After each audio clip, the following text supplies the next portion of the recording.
एक दिन गाजियाबाद की सड़कों पर कुछ ऐसा हुआ जिसे कोई नजरअंदाज नहीं कर सका। एक लड़की ने खुलेआम कैमरे के सामने ऐसी बातें कह दी जिनसे पूरे इलाके का माहौल बदल गया। सोशल मीडिया पर वह क्लिप तेजी से वायरल हो गई। हर मोबाइल स्क्रीन पर वही लड़की, वही वीडियो। इस क्लिप ने सिर्फ विवाद नहीं खड़ा किया, बल्कि लोगों के बीच गुस्से की एक लहर दौड़ा दी। सफर वही था, सड़क वही थी, लेकिन सबकी नजर अब उस लड़की पर टिकी थी। उसने योगी आदित्यनाथ जैसे बड़े नाम को लेकर अभद्र भाषा इस्तेमाल की। वो टकले है, इसलिए हम उसे टकला कहेंगे। साथ ही गाय के खिलाफ भी टिप्पणी की। उसने कहा था कि वह गाय खाएगी, बार बार खाएगी। यह बात आम नहीं थी, इसीलिए लोगों के दिलों में हलचल मच गई। Social media post, comments, share, जैसे ही वीडियो वायरल हुआ, लोगों की प्रतिक्रियाएं सामने आने लगीं। कुछ लोग आग बबूला थे, कुछ उसे देशद्रोही कह रहे थे, तो कुछ सिर्फ नजरअंदाज करने की सलाह दे रहे थे। लेकिन माहौल बदल चुका था। लोग ट्रोल करने लगे, कटाक्ष करने लगे और केस दर्ज करने की मांग उठाने लगे। प्रतिदिन की तरह ही तो था, लेकिन अचानक ही गाजियाबाद के स्थानीय संगठनों की बैठक हुई। संदेश फैलने लगे, लड़की को पहचानो, उसका घर ढूंढो, जवाब दो। धार्मिक समूहों ने इस मामले को अपना मुद्दा बना लिया। लोग सिस्टम में मैसेज पोस्ट कर रहे थे, कॉल्स आने लगे और कुछ ही देर बाद उस लड़की के घर पर भीड़ जमा हो गई। वायरल वीडियो के अंत में अपना पता बताने की वजह से उसे ढूंढना आसान हो गया और कुछ ही घंटों में मकान पर लोगों की भीड़ आकार खड़ी हो गई। गली में शोर था, नारे थे, लोग धर्म का अपमान बर्दाश्त नहीं करने की बात कर रहे थे। लड़की की मां दरवाजे के पीछे खड़ी थीं, डरी हुई, बार बार बोल रही थीं कि बेटी घर पर नहीं है, पर भीड़ को तो जवाब चाहिए था। किसी ने दरवाजे पर हाथ पटकते हुए धमकी दी कि अगर बाहर नहीं आई तो हम खुद अंदर आएंगे। तभी लड़की आंखों में डर लिए सामने आ गई। लोग उम्मीद कर रहे थे कि वह गलती मान लेगी, माफी मांगेगी, मगर उसके शब्दों ने सबको चौंका दिया। उसने कहा, जो कहा था वही मानती हूँ, धार्मिक लोगों के लिए नहीं, गाय के लिए बोली हूँ। ये सुनकर गुस्सा और भड़क गया। एक महिला ने उसे थप्पड़ मारा, पूछा, अब बोल, गाय काटेगी क्या? लड़की रुकी नहीं, फिर वहीं राय रखी। स्थिति गंभीर होती गई। पुलिस मौके पर पहुंच चुकी थी, लेकिन सिर्फ देख रही थी। लोग और गुस्से में थे। मोबाइल कैमरे रिकॉर्ड कर रहे थे और एक और वीडियो सोशल मीडिया पर फैलने लगा। लोगों ने पुलिस से मांग की कि उसे तुरंत गिरफ्तार करो। पुलिस कह रही थी, आदेश का इंतजार है। लोग नारे लगा रहे थे कि अगर कानून कुछ नहीं करेगा तो खुद न्याय करेंगे। पुलिस ने शांति बनाए रखने की कोशिश की, लेकिन कोई मानने को तैयार नहीं। लड़की ने माफी नहीं मांगी, उल्टा फिर वही बात दोहराई। हालात और बिगड़ते गए। आखिरकार पुलिस ने लड़की को हिरासत में ले लिया। माहौल थोड़ा शांत हुआ, पर सवालों ने जन्म ले लिया। अब सबकी निगाह इसी पर थी कि आगे क्या होगा। क्या सिर्फ उस लड़की पर कार्रवाई होगी या उन लोगों पर भी जो भीड़ बनकर उसके घर तक पहुंचे, नारे लगाए, धमकी दी, धक्का मुक्की की? कानूनी प्रक्रिया के हिसाब से बात करें तो यहाँ दो पहलू हैं। पहला, लड़की की सार्वजनिक टिप्पणी। दूसरा, भीड़ का उसके घर जाकर व्यवस्था भंग करना।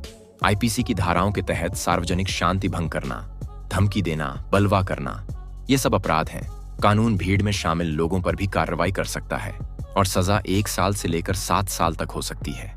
वहीं सोशल मीडिया पर बहस जारी थी। कुछ कह रहे थे कि जिसने धर्म का अपमान किया उसे सजा मिलनी चाहिए। कुछ ने लड़की को जेल भेजने की मांग की, तो कुछ ने भीड़ की हिंसा का विरोध किया। जंग जैसी बहस शुरू हो गई है।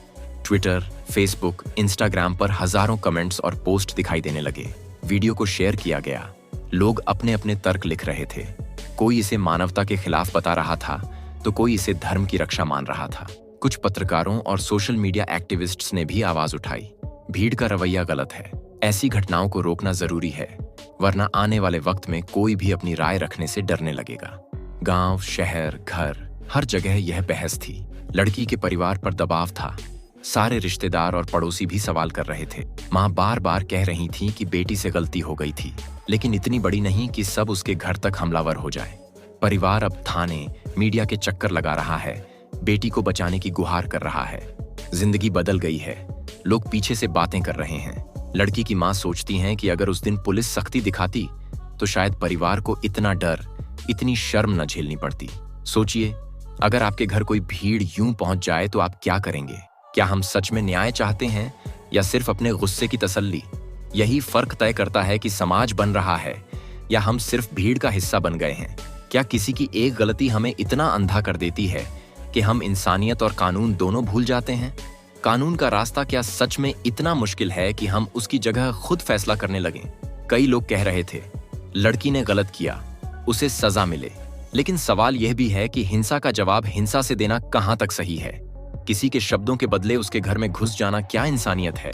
जिस देश में कानून है, अदालत है, वहां भीड़ को फैसला सुनाने और सजा देने का अधिकार कब से हो गया? लड़की की गलती थी, उसकी राय तीखी और अपमानजनक थी, लेकिन उसकी वजह से लड़की और उसका परिवार शर्म, डर और संघर्ष में डूब गया। हर दिन परिवार घर से बाहर नहीं निकलता, मीडिया और पुलिस के डर में जीता है। माँ बेटी एक दूसरे को ढांढस देती हैं, कहती हैं गलती हो गई थी, लेकिन इतनी बड़ी सजा तो कोई कानून भी नहीं देता। भीड़ का रवैया धीरे धीरे एक तरफा होता जा रहा है। हर सोशल प्लेटफॉर्म पर गुस्से की आग दिखाई देती है। लोग हाथ में मोबाइल लेकर फैसले सुनाते हैं, पर कहीं ना कहीं हमें यह सोचना होगा कि अदालत और कानून का भी महत्व है। अगर हर बार भीड़ ऐसे फैसला लेने लगे तो फिर अदालत की जरूरत ही क्या रह जाएगी? समाज धीरे धीरे ऐसी सोच की तरफ बढ़ रहा है जहां अपनी बात रखना कठिन हो चुका है। डर का माहौल है, कोई अपनी राय रखने से पहले सोचता है कि आगे क्या होगा। लड़की के साथ गलत हुआ या सही, यह तो कानून तय करेगा, पर भीड़ का तरीका सही है या नहीं, यह सोचने की जरूरत है। सवाल यह भी उठता है कि क्या किसी की एक टिप्पणी के बदले उस पर इतना बड़ा हमला जायज है?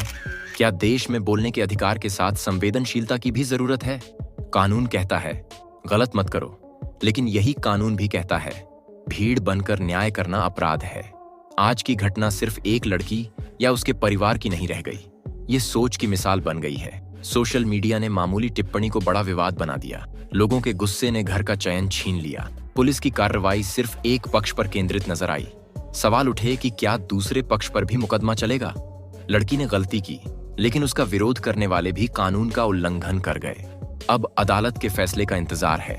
एक छोटी सी क्लिप ने पूरे देश को सोचने पर मजबूर किया कि हमें कानून पर भरोसा रखना है या भीड़ का हिस्सा बनना है।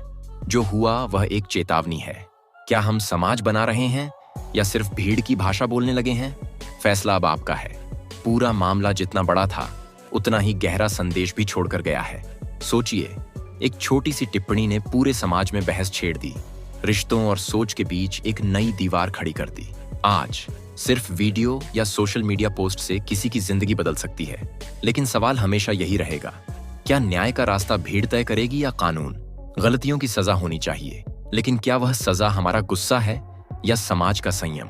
दोस्तों, आपकी यही राय इस वीडियो को खास बनाती है। क्या आपको लगता है कि ऐसे मामलों में भीड़ की भूमिका बढ़नी चाहिए या हमें संविधान और न्याय व्यवस्था पर भरोसा रखना चाहिए? क्या लड़की की गलती उसकी पूरी जिंदगी पर भारी पड़नी चाहिए या फिर हमें समाज में माफ करने की शक्ति रखनी चाहिए? अपने विचार नीचे कमेंट में जरूर बताएं। आपकी एक एक लाइन मायने रखती है। अगर आपको हमारी यह वीडियो अच्छी लगी हो तो लाइक जरूर करें, अपने दोस्तों के साथ शेयर करें ताकि ये जरूरी चर्चा सब तक पहुंचे। अगर आप ऐसे ही विचारों तेजक और समाज की असल